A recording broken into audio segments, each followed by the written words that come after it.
She wasn't supposed to be out that late. Not in that weather. Not after what happened the year before. But Liel had promised her sister she'd only be 5 minutes. Just a walk. Just some air. The snow had started falling heavy around 8 p.m. By 9 she hadn't come back. And by 10, no one ever saw her again. 12 years later, the snow fell exactly the same. Thick, slow, and silent, like it was trying to bury the past all over again. Meryl then hadn't returned to this place since the week her sister vanished. She told herself it was because of work, because the city needed her. But the truth sat deeper. It had crawled under her ribs and made a home there, quiet, gnawing guilt. Now she stood at the edge of that same tree-line, staring at the orange police tape and the gloved officers picking through the snow with sticks and markers. A new case. A new body. Or part of one. She stepped forward. A deep indent in the snow led to the discovery site. It looked almost sculpted, perfectly shaped, like someone had dropped from the sky and vanished underground. But the thing that made everyone stop breathing was what stuck out at the center. A foot. Small. Pale. The skin gone bluish, swollen at the arch.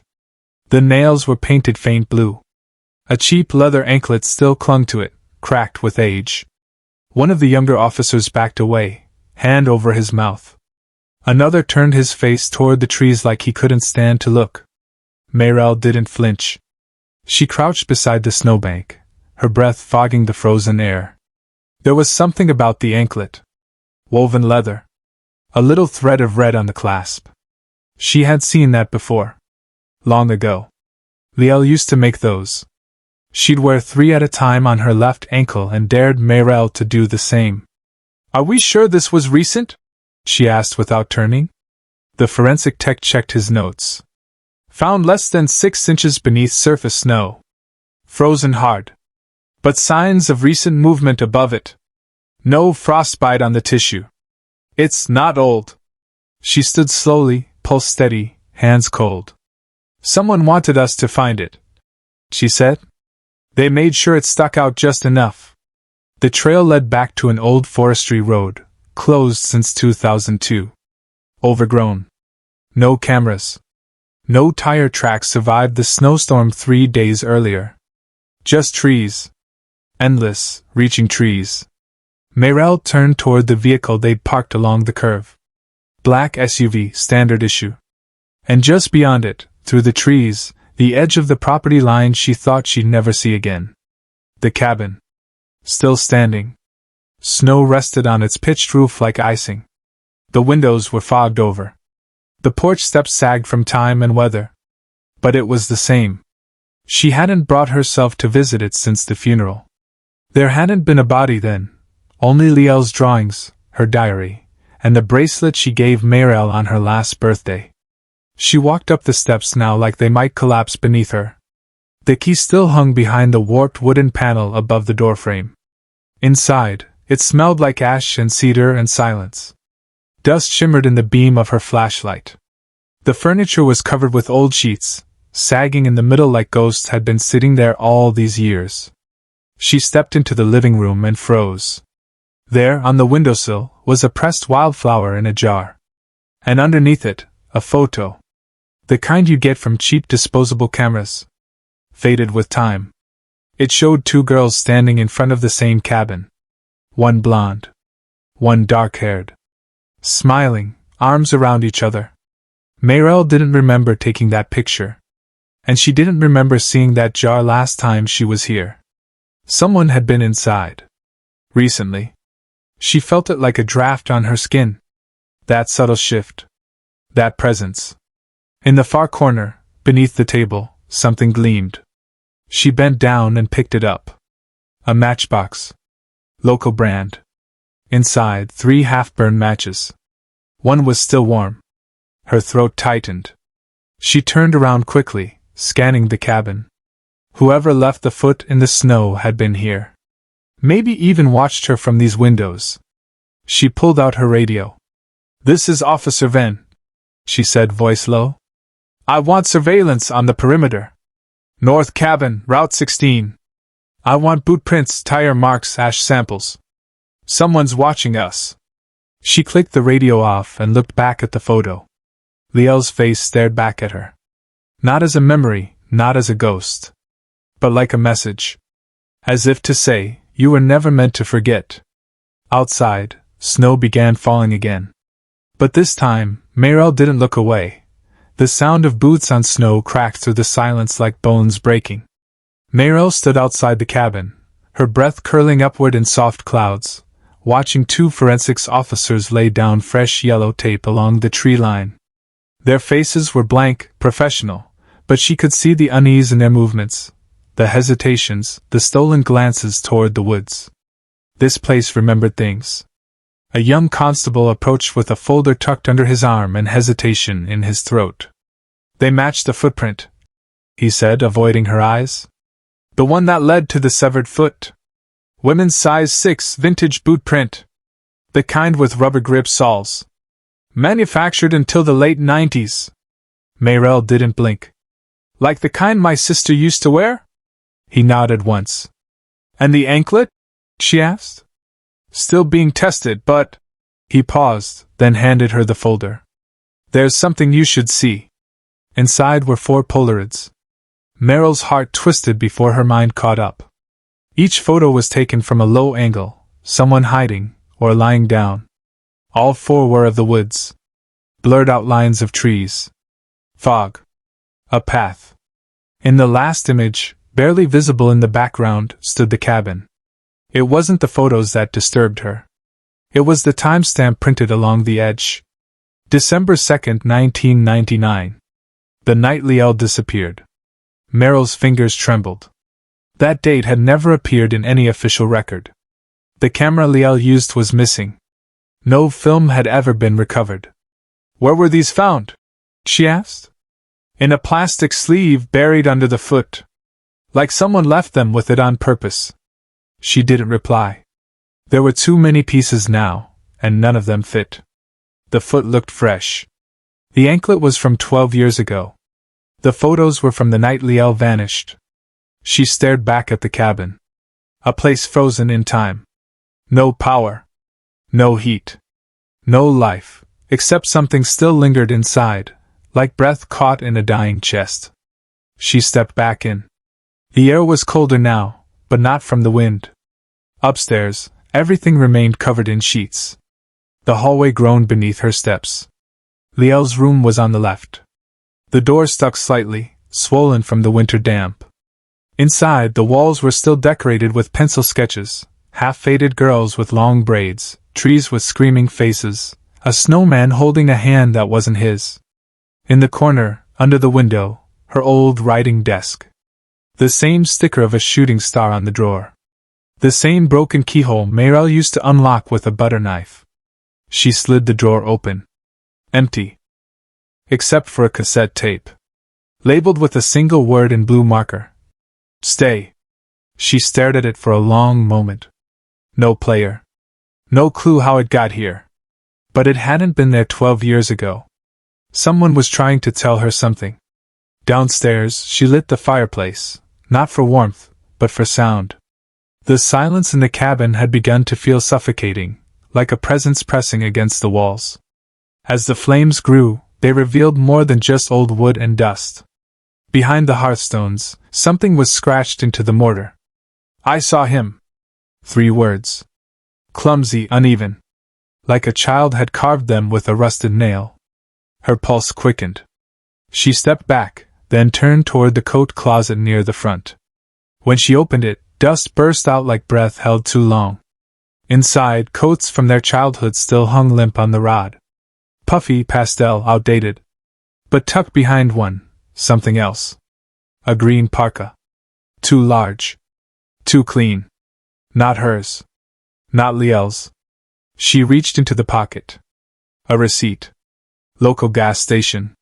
Printed 2 days ago. Cash. No name. No camera system on that side of town. Someone had been using this place. Hiding in it. Sleeping in it.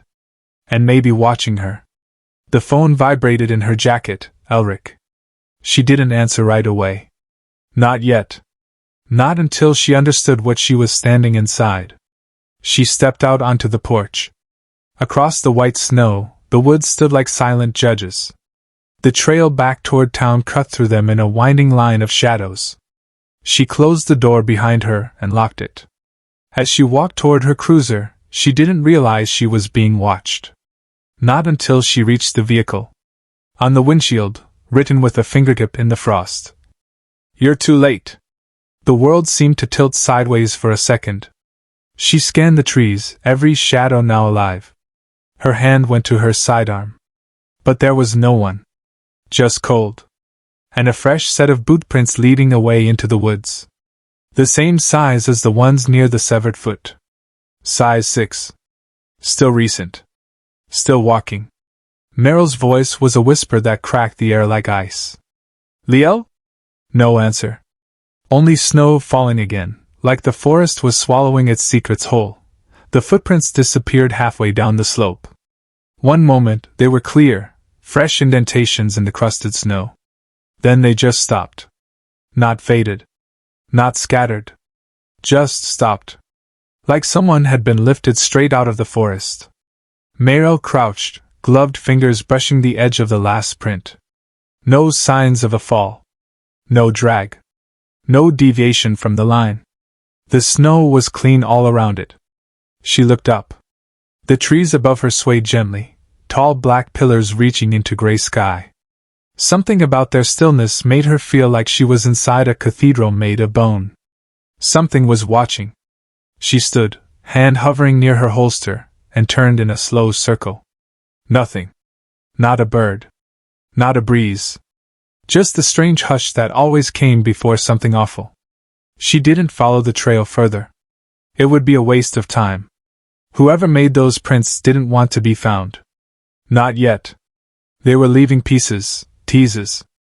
Like a child dragging candy through the woods for someone to chase. And Meryl was starting to feel like the rabbit, not the hunter. She drove back to the detachment in silence, windshield wipers ticking like a metronome through the fogged glass. Her thoughts wouldn't settle. Not on the foot. Not on the bracelet. Not even on the photo. They settled only on the tape. Stay. Why that word? Why here? Why now? She slid the evidence bag from her seat. The tape inside looked old, maybe even warped from age. But it wasn't dusty. Someone had been handling it. Recently. She stepped into the records room alone, locking the door behind her. Inside, stacked boxes lined the shelves like neglected tombstones, cases no one ever opened. Most of them had tags faded by time or misfiled intentionally. She knew how this worked. Knew how towns like this buried more than bodies. She found a tape deck in the back. It still had batteries. She popped the cassette in, pressed play. Static. Then, breath. Shallow, erratic. Female. Then a voice. "I know this is stupid. I know no one's ever gonna find it. But I have to try." Meryl's hands trembled. She hadn't heard that voice in 12 years, and yet it hit like a memory breaking a window. "Liel. I think he knows I took the photo. He hasn't said anything, but he looks at me different now. Like he's already made the decision. There are others. At least 2. Maybe more. I don't know where they came from. One of them doesn't speak at all. Just cries when the lights go out."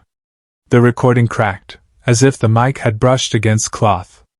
"I tried to run once. Made it past the trees, but the snow was too deep. I couldn't scream. My throat was raw. He found me, dragged me back by the wrist. Said next time he'd keep the other hand." Silence again. Then softer. "I don't want to die here. But I don't want to forget either. So if you find this, Meryl, don't let them say I ran away. Don't let them call me a runaway." Click. The tape stopped. Meryl stared at the deck, barely breathing. Every nerve in her body was screaming to do something, anything, but all she could do was sit in the silence Liel had left behind. She was alive when she made that recording. And if that foot wasn't hers, then someone else was playing this game. Someone who knew exactly what kind of grief Mayrel carried. Someone who wanted her close. She left the records room and headed straight to the archives, a separate building on the edge of the lot. Inside, frost crept along the window panes, and the lights flickered like they hadn't been replaced since '89. She found the old case box for Van Liel, missing juvenile, filed under non-criminal, probable runaway. 4 pages.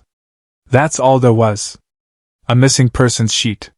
1 interview with a classmate. And a blank page with a scribbled note at the top. Forest path. Someone saw her pass the creek. No signature. No follow-up. She flipped it over and stared at the back. A faint smudge. Not ink. Charcoal. She held it under the light and angled it until the image emerged, a sketch. A cabin. Trees. A figure watching from the tree line. Liel had drawn this. She used to leave her notes in her sketchbooks, not diaries. Pictures instead of words. Warnings. Secrets. Someone had pulled this from her notebook and buried it in the file, hoping no one would ever think to look again. Mayrel took the page and folded it carefully into her coat. She walked back out into the cold. She was done chasing ghosts. Now she wanted names. Back in the cruiser, she pulled out the last remaining number from the case file, one she hadn't dialed since she left this town. It rang 3 times before a voice picked up. Rough. Male. You're not supposed to call me, it said. Elric, she replied. You told me you never saw her after that night. I didn't. Then why was one of her bracelets in your drawer? Silence. She let it sit, heavy between them. I'm coming over, she said. And you're going to tell me everything you buried. And before he could say a word, she hung up. Outside, the wind picked up. The forest shifted. And somewhere far off, a single bird called out, a warning, or maybe just a witness. The house hadn't changed. Same lopsided mailbox. Same porch light buzzing like a dying insect. Same wooden steps that groaned under her boots. Mayrel stood there longer than she needed to, hand hovering just inches from the door. 12 years ago, this was where she came the night Liel vanished. She knocked on that same door, asking Elric if he'd seen her. And he'd told her, soft and certain. No. He'd held her when she cried. Now she wondered what else he was holding. She knocked twice, harder than she intended. Inside, she heard footsteps pause. Then the lock turned. Elric opened the door halfway, face pale, lips thin. His badge wasn't on. Just a sweater, worn at the collar. His eyes flicked to the road behind her, then back. I figured you'd come. Then you should have cleaned better. He stepped aside without a word. Inside smelled like old wood and whiskey. A fire smoldered low in the hearth. On the table, 2 glasses, one half empty. She didn't ask who the second was for. Maybe himself. Maybe her. Maybe a memory he couldn't let go of.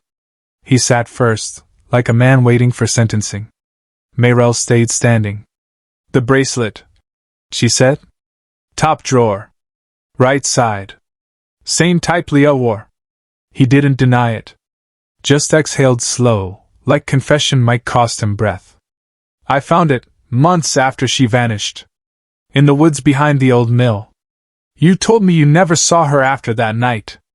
I didn't. Then why didn't you tell me? Because it was blood-stained. That stopped her. She stepped forward, slow. You're lying. I'm not. I thought, God, Mayrel, I thought she was dead. I thought someone killed her and dumped her in the river. I couldn't give that to your mother. I couldn't give that to you. So you just kept it? To protect you? Bullshit. She turned her back on him, walked to the fireplace. Her hands ached from clenching too tight. You don't protect someone by hiding the truth. You bury it. And when it comes back, it doesn't knock. He stood behind her now. Closer than before. I loved her too, he said. She didn't move. Then why did you act like she never existed? She was 15, Mayrel. And she was scared. And I saw things. Heard rumors. I was young. I didn't know what to believe. You were 17, she whispered. You knew enough. They stood there a moment, frozen between memory and shame. The silence between them wasn't empty, it was full of all the things they never said. Then she turned, suddenly, emotion blazing under her skin. Did you know about the cabin?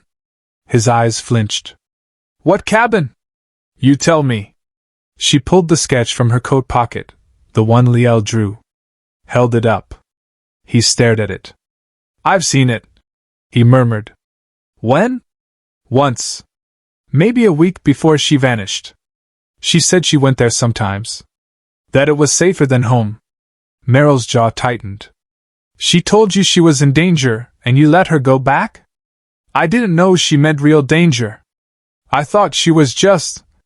He trailed off. What? She snapped. Just trying to make you jealous. Meryl blinked. What the hell are you talking about?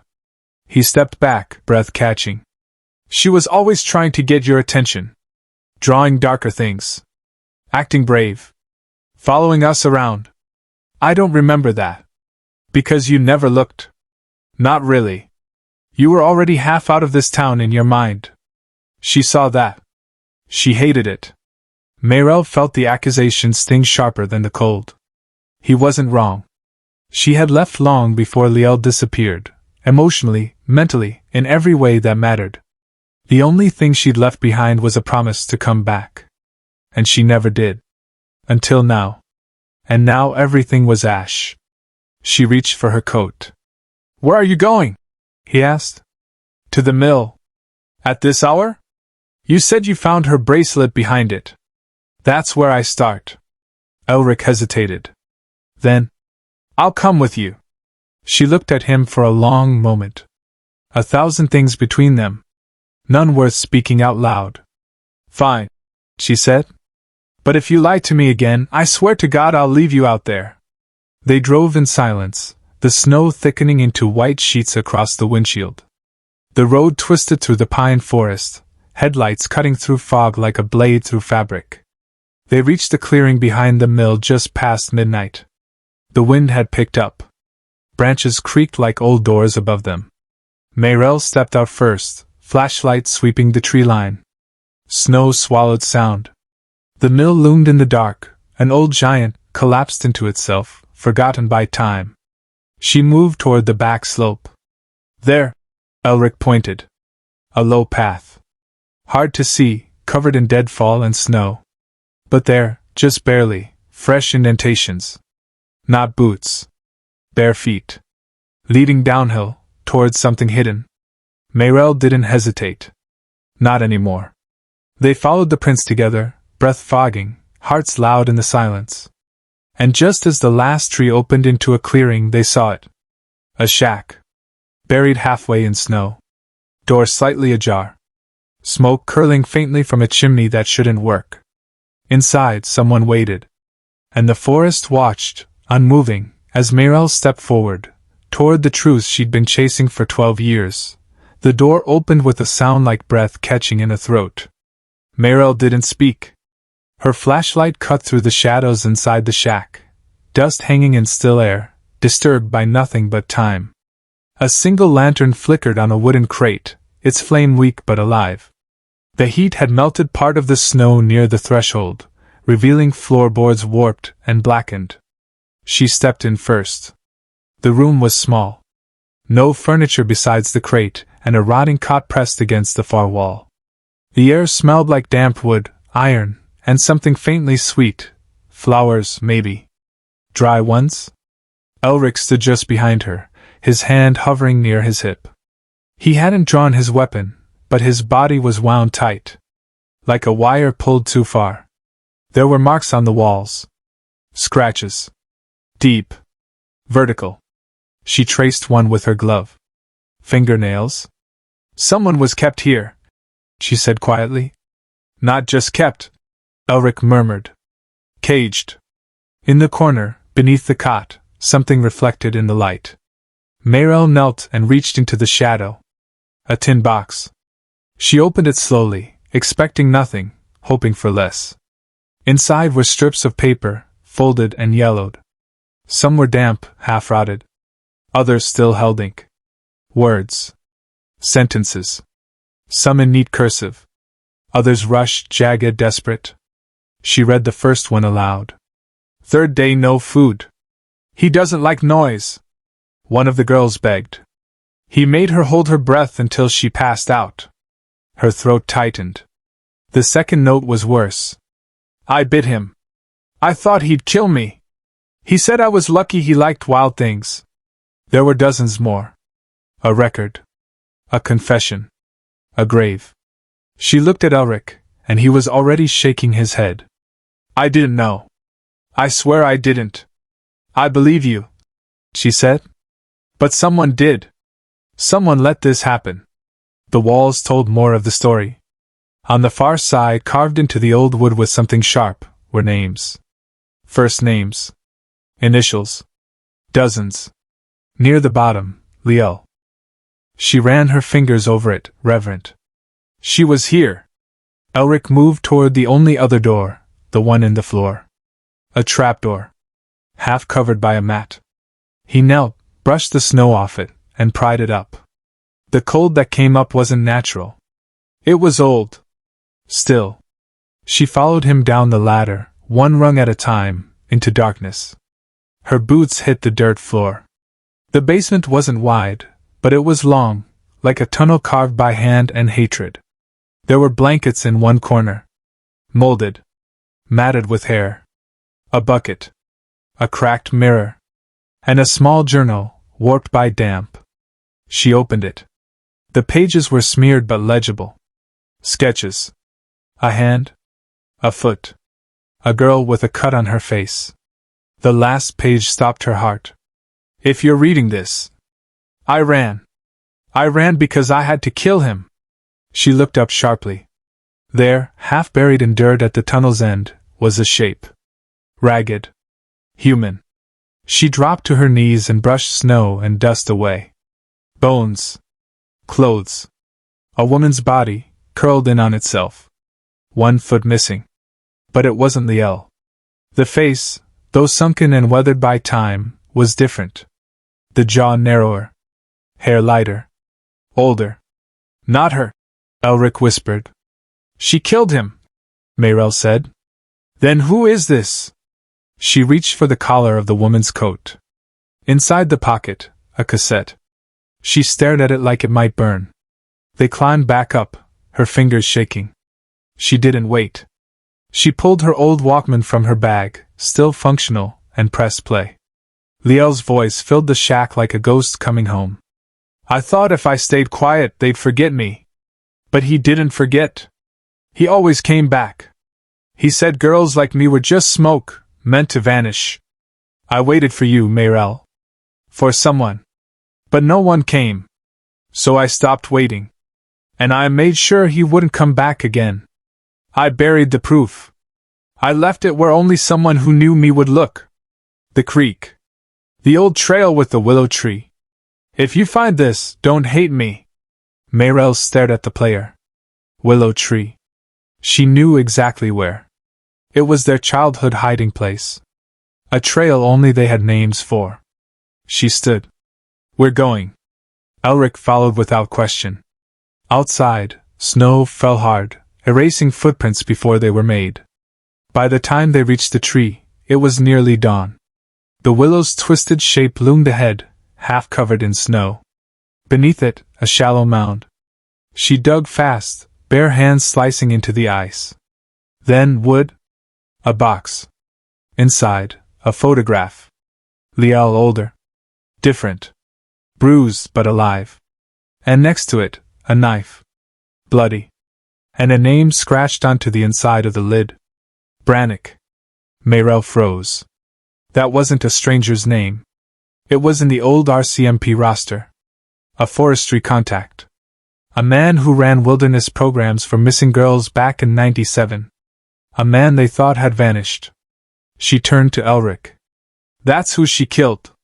He didn't argue. They both understood now. Liel hadn't disappeared. She'd escaped. And somewhere, maybe still alive, maybe watching, She wanted Meryl to finish what she started. The report was filed at 3:46 a.m. No sleep. No coffee. Just shaking hands and pages that wouldn't stop smearing from half-frozen fingertips. Meryl didn't care. The blood on the knife matched a cold case from 1999. The name carved into the lid, Brannick, was real. Connected. Buried beneath redacted files and quietly shut programs. He'd been one of theirs. A man trusted with recovery work for runaway teens. Trusted by the detachment. By her own father. She submitted it all, evidence photos, the tape, the tin box from the shack, the journal pages. Everything Liel had left behind. Everything she'd hidden in the shadows of her own survival. At 7:02 a.m., Meryl sat outside the station and watched the sky turn from coal to ash. She didn't cry. She hadn't let herself in years. But something cracked now, not a sob, not tears. Just silence breaking inside her. Like her lungs had been holding snow all this time, and only now remembered how to breathe. Elric approached from across the lot. Coat button wrong, hair damp from melted frost. "She really did it," he said. Meryl nodded. "She survived," she whispered. "She survived, and they all tried to make it disappear." He sat beside her, handed her a folded paper. It was old, yellowed. She recognized it before even unfolding it. The missing persons flyer. Liel's photo. Age 15. Smiling too hard, eyes trying not to. "I found this in the archives," Elric said. Someone had written something on the back. She turned it over. One sentence in looping cursive. "If they find me, I'm dead. If they don't, maybe you'll believe me." Below it, a smudged fingerprint. Inked. Pressed. Liel's. Meryl held the paper like it might dissolve. She left breadcrumbs. All this time. She wasn't trying to be found, Elric said. She was trying to be understood. That night, Meryl returned to the cabin. Alone. Not to chase ghosts this time, but to sit with them. She lit a fire. Placed the tape recorder on the mantel. Opened Liel's sketchbook one last time and turned the pages slowly. Faces. Trees. A girl curled up under snow. Another girl holding her hand through the ice. And one page at the very end, unfinished. A girl running. Not away. Forward. She slept on the floor. In the early morning, she heard footsteps outside. Not snow. Not wind. Real. Measured. She stood slowly, every part of her alert.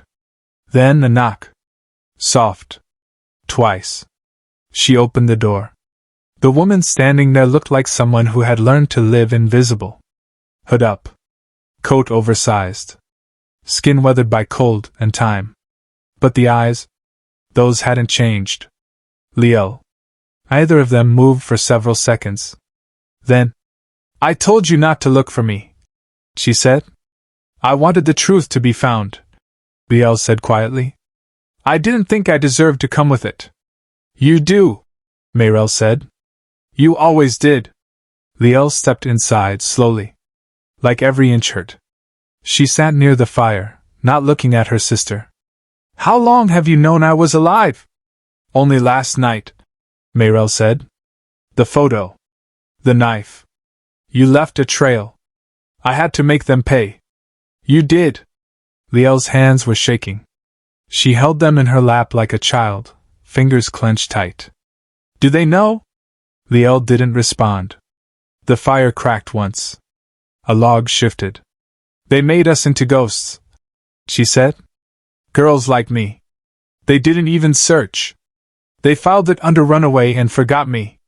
Not all of us forgot." That broke something in her. Not loudly. Just a small, exhaled sound. A surrender. She leaned forward, and Meryl didn't hesitate. She wrapped her arms around the woman her sister had become. They sat like that for a long time. At dawn, Meryl drove her to the regional trauma center. No cuffs. No forms. Just the promise of warmth and rest. Before she left, Liel turned and said, "Tell them I'm not a ghost. You're not, Mayrel said. You're the one who survived.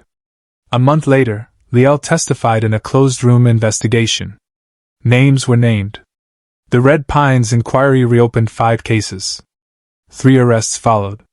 But that wasn't the victory. Mayrel visited the old creek trail in early spring. The snow had melted. The willow tree had new buds. She placed a new marker at the base. Not a gravestone. A nameplate. Liel Ven, survivor. Witness. Sister. And beneath it, carved with her own hand. She didn't vanish. She was taken. And now she is heard. Mayrel stood in silence, letting the wind move through her hair like memory. The woods weren't quiet anymore. They were finally singing.